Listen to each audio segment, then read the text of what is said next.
नमस्कार, स्वागत है झारखंड की फटाफट ताजा बड़ी खबरों में। पहली बड़ी खबर, मार्च तक होगी झारखंड में 12,000 शिक्षकों की भर्ती।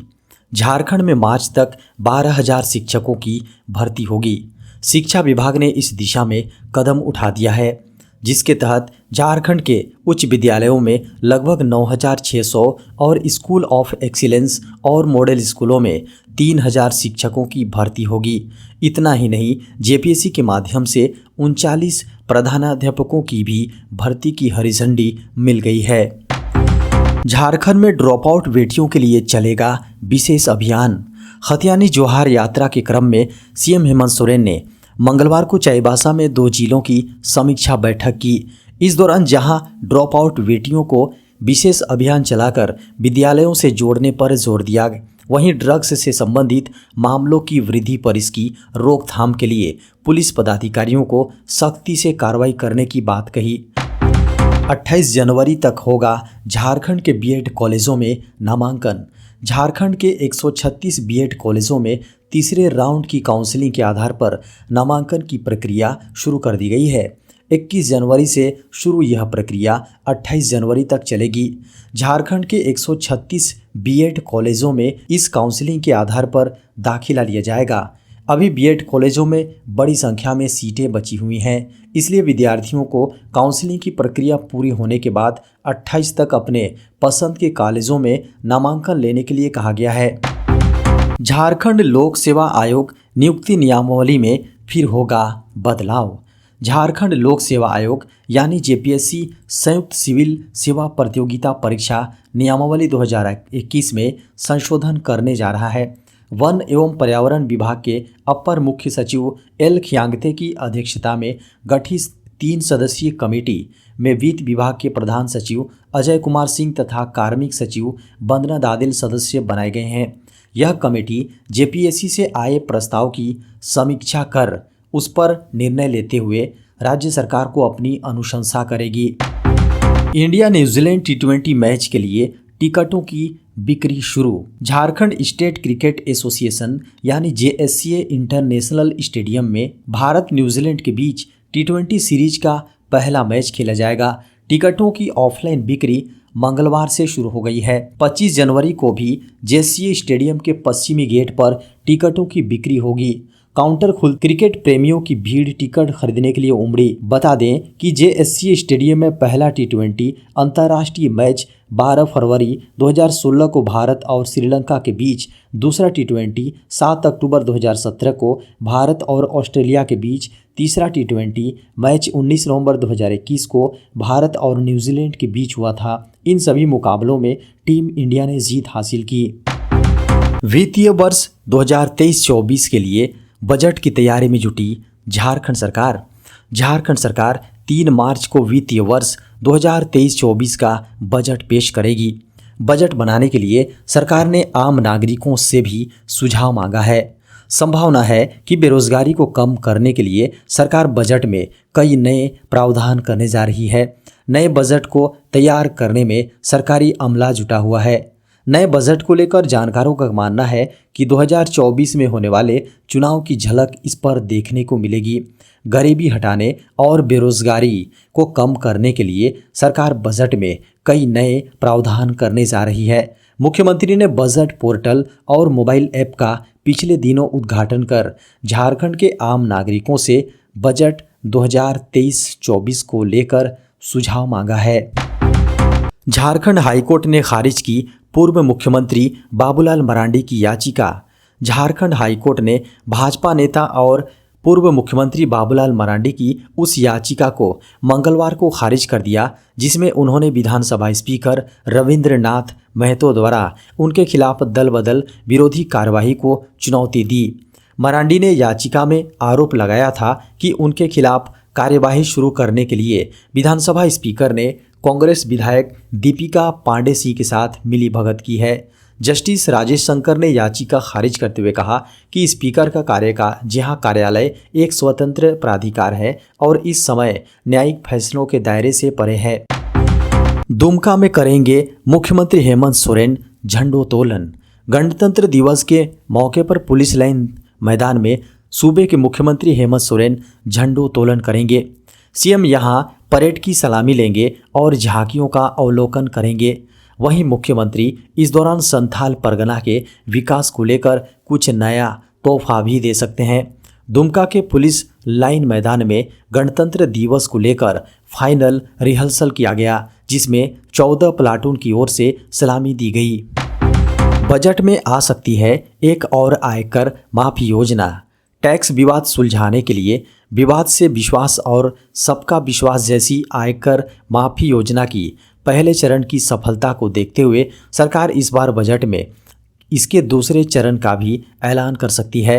यानी पुराने कर विवाद निपटाने के लिए एक और मौका मिलने की पूरी संभावना नजर आ रही है। खबरों को माने तो इस योजना से संबंधित कर विवाद में 10 से 20% तक जुर्माना लगाने की संभावना पर विचार कर रहा है, जबकि आमतौर पर विवाद में भारी भरकम जुर्माना लगाया जाता है।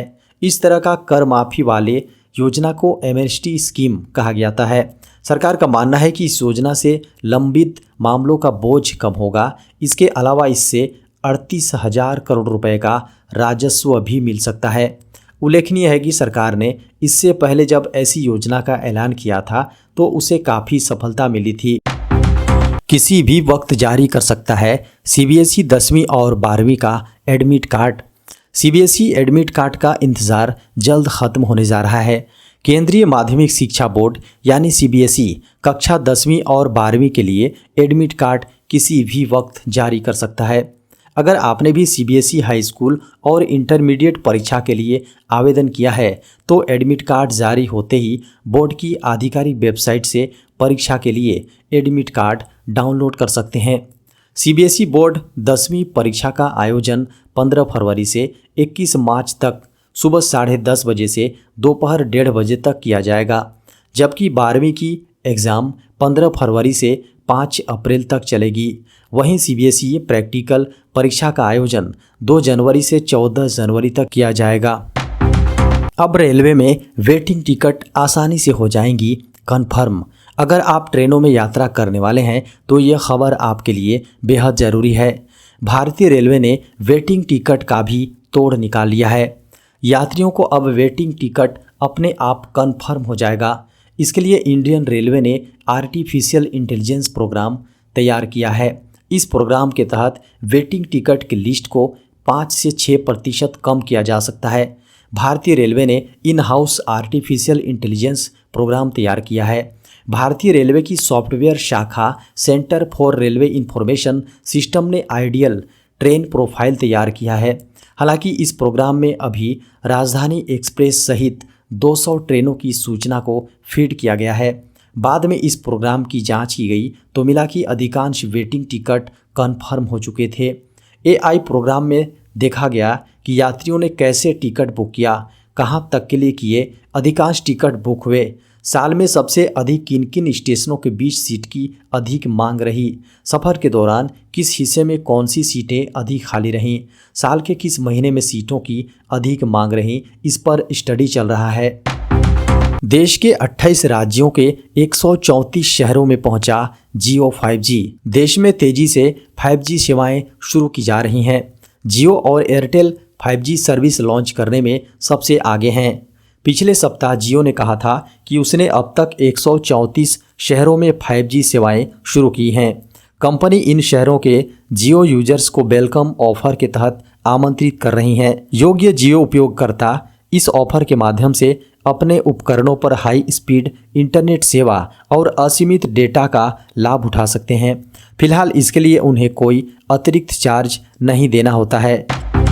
यूपीआई आधारित एटीएम्स लगाने पर विचार कर रहा है आरबीआई। आरबीआई एटीएम में छोटे नोट की संख्या बढ़ाने पर विचार कर रहा है। छोटे नोट नहीं मिलने की कई शिकायतें रिजर्व बैंक तक पहुंची थी। इसके बाद सरकार अब कदम उठाने के लिए तैयार हुई है। खबरों को माने तो रिजर्व बैंक ऑफ इंडिया यानी आरबीआई एटीएम में छोटे नोट की संख्या बढ़ाने के लिए सरकार द्वारा गाइडलाइंस भी जारी कर सकती हैं। खबरों को माने आरबीआई यूपीआई पर आधारित एटीएम लगाने पर भी विचार कर सकती है। इस यूपीआई आधारित एटीएम से आम लोग छोटे नोट निकाल सकेंगे। बता दें कि आरबीआई के अधिकारियों के शिकायतों के बाद इस बात पर संज्ञान में लिया गया है। खुले को लेकर आ रही समस्या पर इस महीने रिजर्व बैंक के अधिकारियों की अहम बैठक हुई। इस बैठक में कई सुझाव दिए गए हैं। इनमें यूपीआई एटीएम से लेकर अधिक छोटे नोटों को बाजार में उतारने जैसे कदमों पर बात हुई है। देश में कोरोना संक्रमण के मिले 89 नए मामले। भारत में एक दिन में कोरोना वायरस संक्रमण के 89 नए मामले सामने आने के बाद देश में अभी तक संक्रमित हुए लोगों की संख्या बढ़कर 4,46,82,104 हो गई हैं। वहीं उपचाराधीन मरीजों की संख्या घटकर 1,931 रह गई हैं। केंद्रीय स्वास्थ्य मंत्रालय की ओर से मंगलवार को सुबह 8 बजे जारी ताज़ा आंकड़ों के अनुसार पिछले 24 घंटे में राजस्थान में संक्रमण से एक मरीज की मौत के बाद देश में मृतकों का आंकड़ा बढ़कर 5,30,737 हो गई हैं।